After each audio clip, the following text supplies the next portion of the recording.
Good evening, Sheun. Good evening, Mr. Bauer. I can hear you loud and clear now. Go ahead, please. Are How are you okay? you? Yeah, I'm good. What Well, happened of course, today? I'm okay. You can see that I'm okay. I'm very much okay. What happened today? You are aware that today is the 16th of September, and being the 16th of September, today is the National Identity Day.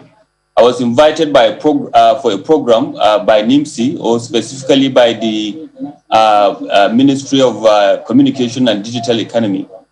And while giving my goodwill message during the program, there was a bit of dizziness on me, and I have to excuse myself from the stage. And of course, I went straight to the hospital where the doctors confirmed to me that everything about me is okay, except for the fact that I'm a bit dehydrated, that I need to take a lot of water. So, and straight away from the hospital, I went to the office, tidy up one or two things. I'm now back at home. That gladdens one's heart to see that you are well and better. At least Nigerians can see that you are okay now. It was a trending video that went around to see how you went into your chair, and thank God that you are better. Yes. So I'm fine. Thank you very much. And let me use this opportunity, Sheun, to thank millions of Nigerians for their prayers and for their well wishes. I really appreciate that. And I think that is what has been keeping me going. Yeah, great. So let's talk about, within the next few minutes that we have, some of the difficult job that you have on your hands. First and foremost, I'm interested in knowing what is happening about the issue of terror financing.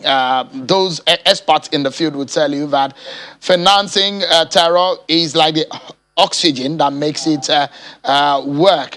The UAE government on Monday came out, not a story that is too far from our eyes. We've seen it before, about 6 Nigerians who they said they are linked into financing terror globally, and about almost over 30 people also that are Lebanese and other nationalities that are linked to it. The federal government has said several times that they're going to publish the name of those who are financing terror.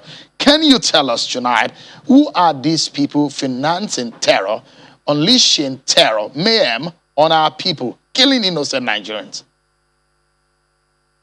Jewun, if you are my advisor, will you advise me to come on national television to tell, the whole world regarding matters of this sensitive national security issue? Certainly not. But what I want to assure you is the fact that we are working tirelessly together with other sister agencies to ensure that this country is free of terrorism. The reason why I'm asking the question is this: the federal government has made the promise severally that they will make it public. The UAE government has made it public. And so that's the reason why I'm asking. If the UAE, for example, and some other governments have come up with the names of those who are financing and causing people to die and financing how people are being killed, does it not deserve that people, Nigerians know, name and shame in them? Of course, transparency is one of the bedrock of this administration. You are aware. Of course, I'm not the spokesman for this administration, but I believe that at the right time, Nigerians will get to know those that are financing terrorism in this country and beyond as well. But what are you doing in sniffing life out of this oxygen provided for terror in the country, because of the way a man and these transactions are aiding their devilish acts? Certainly, these are issues that are beyond the borders of this country. And of course, we are working tirelessly with our partners overseas, as well as other sister agencies at home. We are working, Sheun. It's not something that one should come out and be saying the modus operandi that we are adopting in trying to track these people that are causing a lot of difficulty for our country. Let me move away from terror financing to a recent pronouncement by the Central Bank of Nigeria about the new policy or the new regime on foreign exchange when they stopped the BDC, the Bureau de Change, from engaging in FX. But they say that those who obtained FX through the banks and failed to use it that they will have the EFCC go after them. Have you started doing that? How many people have you started investigating in this respect? Several people shown it's a very, very good and laudable policy of the central bank that the EFCC welcomes with open arms. Before now, this country is the only country in the world that is giving forex to BDCs directly. And let me correct an impression: nobody stops operations of BDCs in this country. The policy is about stopping giving cash to BDCs, and that those monies that are being given to BDCs are now going to be given to financial institutions, for them to distribute to those Nigerians that are in need of them. Payment of BTA, payment of PTA, etc., etc. And it's a laudable policy that we are working with central bank and other stakeholders to fine-tune the operations. Already we are seeing a lot. Nigerians are now devising other means of reaching to bankers, applying for this forex illegally so that they will get it, and then of course go back to the same medium and take advantage of the margin. A lot of Nigerians are now coming up with fake visas to collect this to collect this forex. And of course, we are gathering intelligence. The bankers are cooperating with us. They have reported, a lot of this, element within the society that are trying to take advantage of the system as well through the financial institutions. But we are determined. The bankers committee is working. Central bank is working. We are working as well. And those that are found to have crossed the line will be dealt with accordingly in accordance with the law, that we have in this country. Let us have you clarify for us the case of Kogi State. There is a controversy between the Kogi State government and the EFCC. Give us the true picture of things.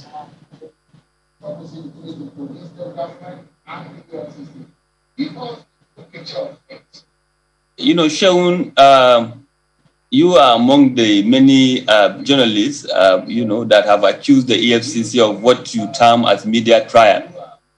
And since when I came on board, and of course, it's not a media trial that we are doing, we try to, as much as possible, to do our work, and then, of course, Nigerians will see the result at the end of the day. But it's a very simple matter for the fact that we are in court. We went to court and we obtained a freezing order pending the determination of our investigation. And at the right time, when we conclude our investigation, we will be made our position clear to for everyone to see. There's been this narrative, and it's occurring, is not only in your time. You've spent several years in the EFCC. You perhaps, this is not new to your ears, when they say that there is a selective prosecution of corruption cases. How are you handling this? And this rectory, as they stayed with the agency, and how are you correcting it? How are you making sure that those who are being prosecuted do not feel that they are being prosecuted just because they belong to a certain political party or they have certain affiliation? Shaun, it has never been an issue at the EFCC, in terms of what, some people believe to be selective, prosecution. EFCC is a penal institution. It's an agency set up by government to investigate economic and financial crimes. And those that are found wanting, are being made to take their cross. And that is what is happening. If you look at what we have been doing or what we have done over the years, you will see people from various political parties, being prosecuted. And some we have even concluded their cases. So I don't know why people are still seeing that there is a sort of element of being selective in those that we are prosecuting or those that we are not prosecuting. To investigate a case of money laundering, it takes a very, very, very long time. And, because we have to prove beyond reasonable doubt, then we have to ensure that our case is watertight. And then, of course, we go to court and we prosecute. Recently, you are aware that we got the conviction of a former managing director of a bank after 12 years of trial in court. So it is not that easy that, we just rush to court because we just want to go to court. No, it has never been the position, we have to thoroughly investigate our matters and convince ourselves that we have a case, and then before, of course, we go. So it's not an issue. We are handling it professionally. We are handling it with, within the ambit of the law that we have, laws that we have in this country. And then, of course, you are aware that once we are in court, it is beyond us. We present our case, and then the defense will have the opportunity of coming to present his case.